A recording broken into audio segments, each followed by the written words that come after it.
বিএনপির ভারপ্রাপ্ত চেয়ারম্যান তারেক রহমানের নির্দেশে ও বিএনপির ভাইস চেয়ারম্যান সাবেক মন্ত্রী বরকত উল্লাহ বুল্লুর নেতৃত্বে বেগমগঞ্জে ১০ নং নরোত্তমপুর ৮ নং বেগমগঞ্জ ইউনিয়নে বন্যা দুর্গত মানুষের মাঝে খাদ্য সামগ্রী বিতরণ করেন।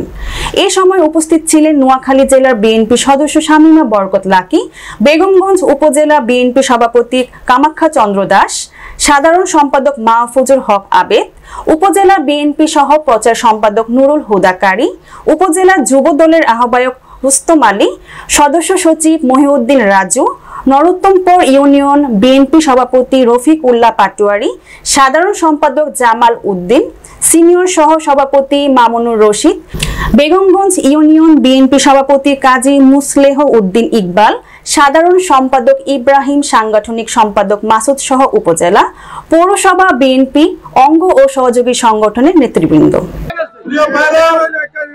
আমরা নোয়াখালীতে প্রায় ৫,০০০ পরিবারের জন্য আমাদের ব্যবসায়ী সংগঠনের পক্ষ থেকে তামাউল বণিক সমিতির পক্ষ থেকে আমরা এসেছি। এখন আমরা বেগমগঞ্জ উপজেলায় আমরা আছি। আমাদের তারেক রহমানের নির্দেশে গুরু ভাই আমাদের নতুনপুরে বেগমগঞ্জ ১৬টি ইউনিয়ন এবং পৌরসভার ৯টি ওয়ার্ডে উনি প্রত্যেকটা ওয়ার্ড এবং প্রতিটা ইউনিয়নে চষে বেরিয়ে বন্যার্ত মানুষের পাশে দাঁড়িয়েছেন। এই জন্য বরকতুল্লাহ বুলু ভাইকে আমার ১০ নং নতুনপুর ইউনিয়নবাসীর পক্ষ থেকে অভিনন্দন জানাই।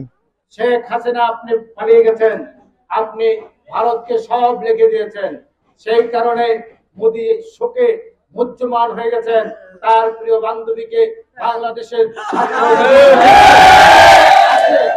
আপনার প্রিয় বান্ধবীকে এদেশের বৈষম্য বিরোধী ছাত্র আন্দোলনের নেতারা, যুবকেরা, এদেশের সাধারণ শ্রমিক জনতা 18 কোটি মানুষ ঐক্যবদ্ধ হয়ে তাকে ক্ষমতাচ্যুত করার কারণে এই বন্যার পানি কিন্তু এখন ফারাক্কার বাঁধ ছেড়ে দিয়েছেন।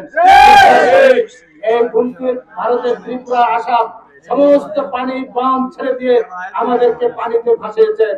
কদিনের জন্য ভাসাবেন আপনার বান্ধবীকে আর বাংলাদেশে আর